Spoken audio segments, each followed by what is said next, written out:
All right, so in this section, we're going to talk about the role that the U.S. Is going to play in World War II, and we're going to look at the contributions to the war and how the U.S. is going to bring the war to a rapid conclusion once they join it. Now, we're simply focusing really on how the U.S. and just a very few, people in the U.S. were actually wanting to make a contribution to the war at first. But of course, when we join, that really steps up. Everybody kind of gets behind the war effort, and everybody's going to try and make as much of a contribution to the war as possible once we kind of make that decision, following the Zimmerman Telegraph and all of that stuff. And so when we join, there's only about a year left, right? Because we basically bring it to an end. But it started in 1914 and it goes all the way to 1918. We don't enter until 1917. Of course, we don't end up with near the casualty counts as other European nations do, but we do end up sending about 2 million U.S. troops to Europe, specifically led by this man, General John Pershing. He goes by the name Blackjack, which is a cool nickname, in my opinion. Mainly, these troops see combat in France, and they help kind of stem the German attacks and kind of bring those to an end. Other major contribution is really an emotional lift, where the U.S. is bringing supplies. That's helpful. But then when we start sending troops, it's a really awesome thing for the Allied forces because it's been a war of attrition. You're talking about millions and millions and millions of people die. We talked about those numbers yesterday, about how many people died. And now we're basically bringing in 2 million fresh troops that are wanting to go fight and kick some butt, wanting to go kill some Germans, and the Germans are like, great, now there's 2 million or more of these guys, and we bring also some new technologies. We're going to push this forward. We're going to create this great boost for the morale of the Allies, and the U.S. forces are going to actually very quickly end this war. Now, on the home front, we see a lot of impact, particularly economically. And this is where we're going to focus quite a bit of. We do a lot of politics. We see some social things as well, but we also want to cover the economics that we see. And on the eve of the war, the U.S. had about 128,000 members of the Army in their Army. Only about 128,000 members. It's not really big enough to fight a major war. Definitely not a world war where you're talking about 128,000. I mean, that was lost in 3 months at Somme, right, that we talked about yesterday. And so it's nothing compared to some of these other imperial powers like Germany. So Congress goes and passes something called the Selective Service Act in 1917. And that's what we call the draft. And all males from 18 to 45 became eligible. And if you were drafted, you had to go to war, right? What made you eligible to be drafted was registering to vote. And that does play into some of the ideas of women. By the time you get to offering the vote to women, many women said, no, we actually don't want the vote. There were many women who resisted the idea of voting. And this played a big part of it. They didn't want to have to be drafted because at the time you had to be draft eligible to vote. And so women said, well, if we vote, does that mean we can get drafted? I don't want to do that. And so in the name of not equality, we changed the rules that women didn't have to be drafted in order to get the right to vote. So in the name of equality and voting rights, we said, we'll just change the rules for you, which is the opposite of equality. That's equity of outcomes, not equality. But nonetheless, there you go. That is true. People don't have to like it, but YouTube out there, I don't care if you like it or not. So, yeah. Now, a lot of people wanted to go fight this war. Now, when Vietnam rolls around, there's people who don't want to go and don't want to get drafted. They disagree with the war. There's people out there that, like, at the Vietnam War, they're out there like they'd go break their arms so they didn't have to go to war because you'd get like a medical exemption if you like broke your arm. So there'd people be out there like slamming their arms in doors and stuff trying to get out of having to go fight in Vietnam. But the draft in World War I was really kind of a festive occasion. People they were chomping at the bit to prove their mettle and show what America could do on the world stage.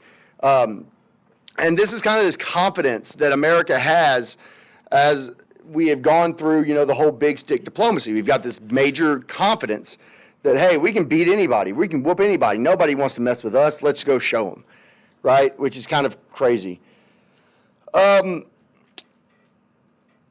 know, a lot of people want to be drafted into the war, but it's a pretty interesting social phenomenon. In terms of economics, funding the war was very expensive. The endeavor is going to cost about $35.5 billion. And, you know, that's in their money, like at that point in time. So if you took that and extrapolated that out to today, I mean, it's a lot of money. Trillions of dollars in today's money. And so one of the ways that they're going to raise that money is income taxes are going to be raised. So they're going to increase the top income tax bracket to like 63%. So at the time, I think it was like if you made over $200,000 in 1 year, you were taxed 63% of that. So if you do some quick math there, that means you work and make 200 grand, but you only get to keep 80 grand of it. Now, that's nothing in comparison to like what the income tax rates are going to get to following like the Great Depression and World War II. By the time JFK comes onto the scene, he's a Democrat who runs on lowering taxes, which is kind of unheard of if you understand the modern political movements, that Democrats are for more taxes, Republicans are typically for lowering taxes.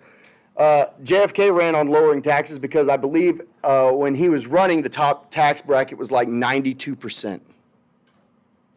If you made $500,000 in the 1950s, you were taxed 92%. I think the top tax bracket today is like 38%. 92%.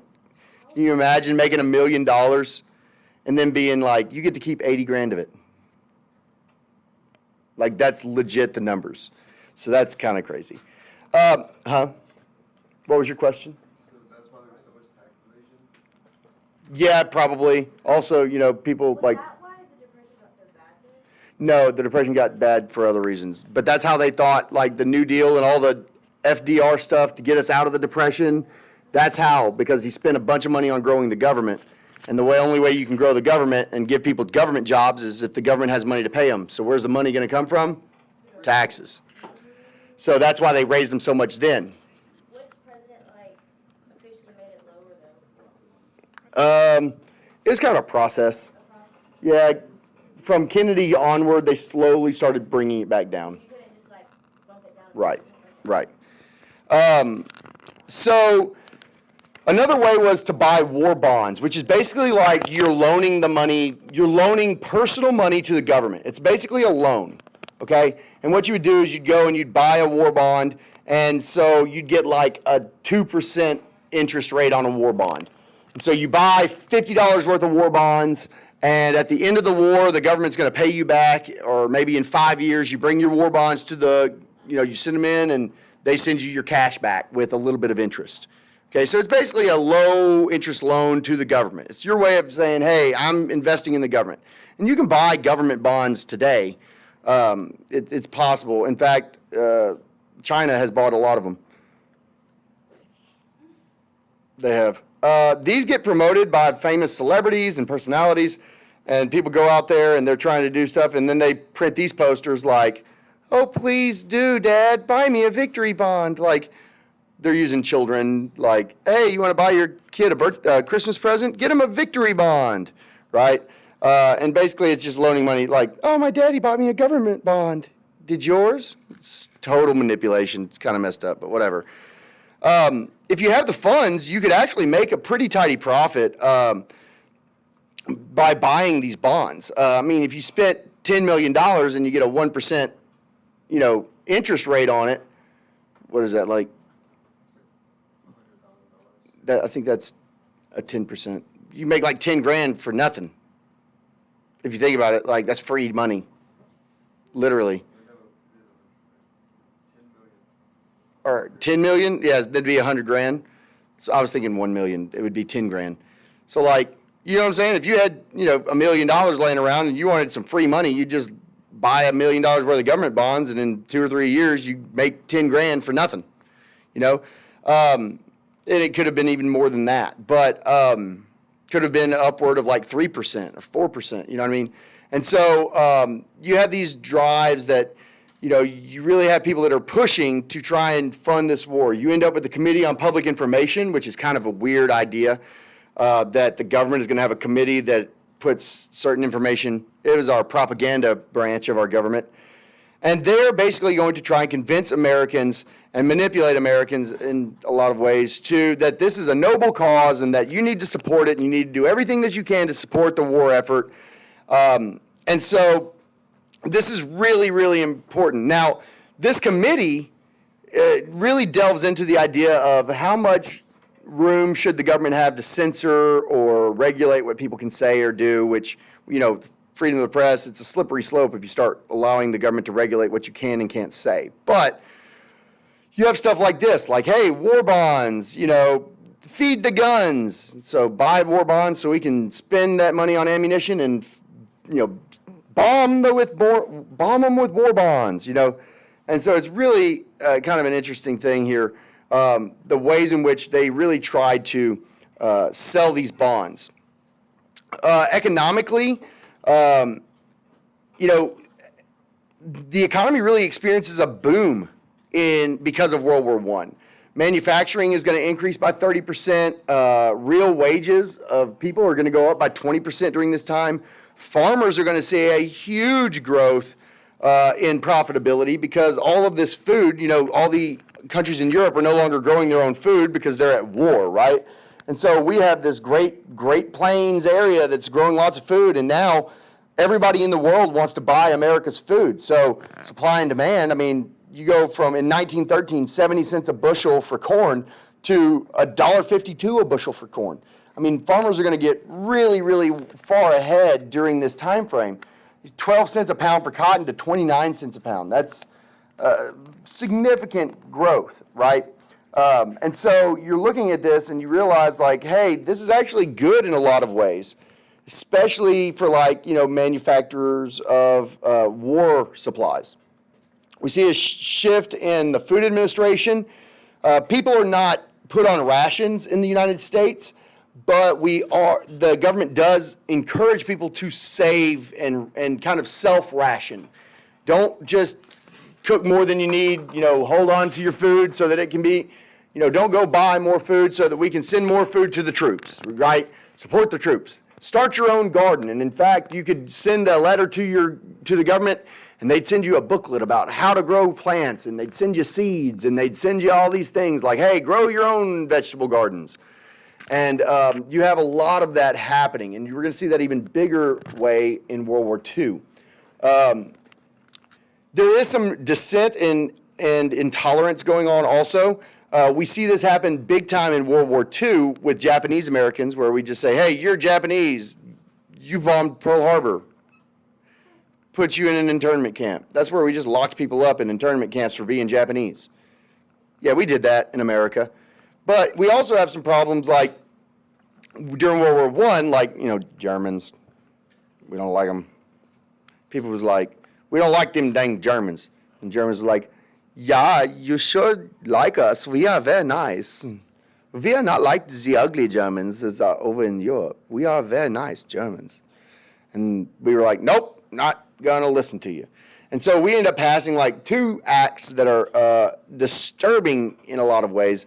One is called the Espionage Act, that basically you could be thrown in war for any anti-war activity. Now, anti-war activity is pretty loosely defined. So basically, if the government thinks that you're doing anything that's against the war effort, we'll just put you in jail so you can't do that anymore, right? And you have the Sedition Act, which is really abusive. Because basically it says if you say anything disloyal, profane, or abusive about the government or the military, or criticize the war in any way, that's a crime.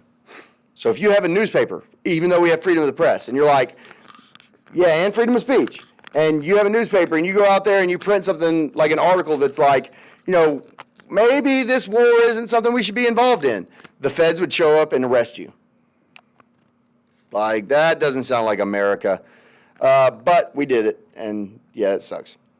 You see these other pieces of propaganda, talking about, saving food, And, they're playing at the heartstrings of some of these immigrants saying like, hey, the Germans are over there killing your ancestors and you came here to get away from that. But now that you're here and you have this freedom, don't you want to defend it for the people that you left behind? And it's really just trying to like manipulate people into supporting the war effort. And again, this creates an idea of total war, that the entire population, the entire economy is centered on winning this war. There becomes some anti-German hysteria. Americans start to loathe all things German, which is kind of weird. I mean, I don't care how much, how bad the Germans are. I still like bratwursts. They're delicious, You shouldn't hate all things German just because the Germans are, being jerks, right? Huh? What was that? German accent. Oh, yeah, it was good. Really? Yeah. You should keep doing that. No. Yeah. You sounded like a donkey. I thought you said hee-haw. All right. There were German towns that had their names changed because they were too German sounding and people didn't want to live in German sounding towns. They just changed the name of the town. And people start just beating up German people. Yeah. So it sounds like they treat them as if they were Jews. Well, we can't post this anymore. Well, Oh wait, you can't hear me. yeah, they can. So, You can't hear the people speaking in class. oh, well, good. That's wonderful. So Cannon said that. All right, but no, they started having this violence towards German Americans and blaming people just because of their heritage, which is wrong, of course. The craziest part about it is that people are like, alcohol's bad because of Germany. What? Because they're like, oh yeah, beer. A lot of our beer comes from Germany. We shouldn't drink it anymore. Like Anheuser-Busch and Schlitz and Pabst. Those are all German beer companies. And actually, this is used to actually end up getting the 18th Amendment, the prohibition of alcohol, passed in 1917. And so it's kind of weird that they kind of made that connection, but they do. Women's roles during the war, 11,000 women serve in the Navy overseas as nurses and office workers and sandwich makers and like cooks. And over 1 million women are going to begin working in other industries around the United States, like the railroads and building ships and working in bomb factories and doing all this stuff. Meat packing industry, moving ice. You can actually see 2 women here that take on the job of probably 1 man. No, just kidding. There's 2 women here that are moving ice. That's a funny joke. I don't mean it. It's just they're too easy to say. Like, yeah, it's clearly I am a pro-feminist. I feel like women can do everything that men can do, even if it's not as good in physical labor sometimes. No, but really, I've always said that. Like, I truly do believe that women are just as capable in all mental capacities, even more so emotionally than most men are. But men are typically more, physically stronger and can do physical labor as an aggregate than most women can. Well, you'd be wrong that they're not. We are actually by far the least. But anyways, you see here women doing jobs that men used to do. Just as effective, even if it takes more of them.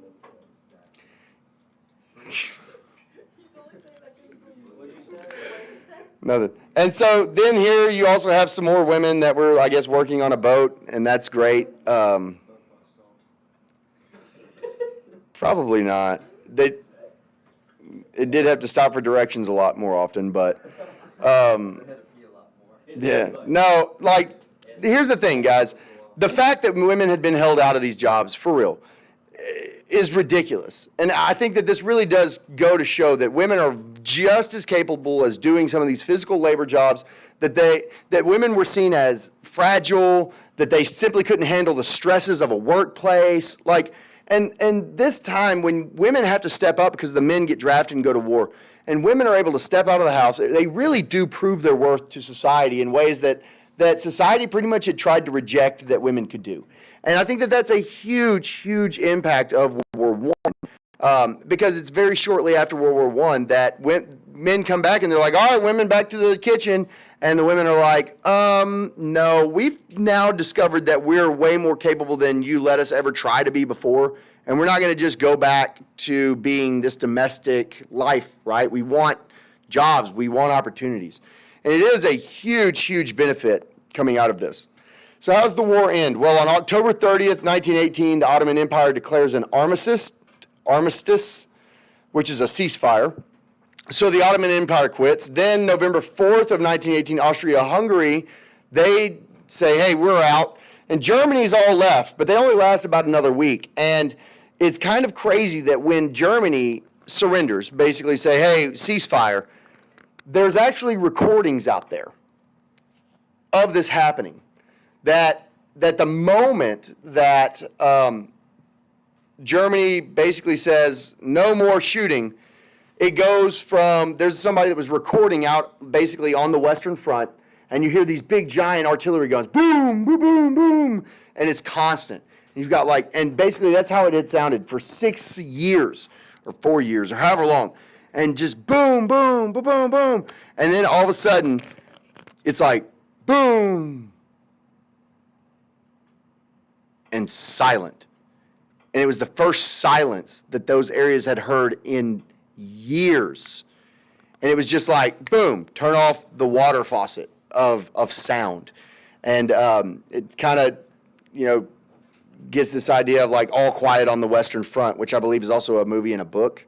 And it's kind of like, that's where that comes from, because when the Germans announce over the radio, oh, Germany has agreed to a ceasefire, and then it's like, nothing. You actually hear, and it's crazy because like you hear all this stuff, and then within like a minute on this recording, you start hearing birds again. Like nobody had heard birds around there in 4 years. And then all of a sudden you hear like, it's like the world is going to be okay again. It's kind of a cool thing. Now, the U.S. only ends up losing about 126,000 soldiers. But everybody else, you're talking about like 15 million dead between Europe and Africa and Asia. Really crazy, which, then you look at that in comparison to like World War II, and that's still a fairly small number. I mean, I would say that the Jewish Holocaust and the Japanese Holocaust basically together added up to more than just how many people were killed in World War I. But, and then, Russia had like 8 million people dead alone in World War II. It's crazy. So it pales in comparison to that, but this is by far the deadliest war that's ever taken place. They celebrate Wilson all around the world. This is in France. They hold, Viva Wilson, yay. And that he is this, he gets this big credit for, letting the U.S. come in and saving the day. Hip, hip, hooray.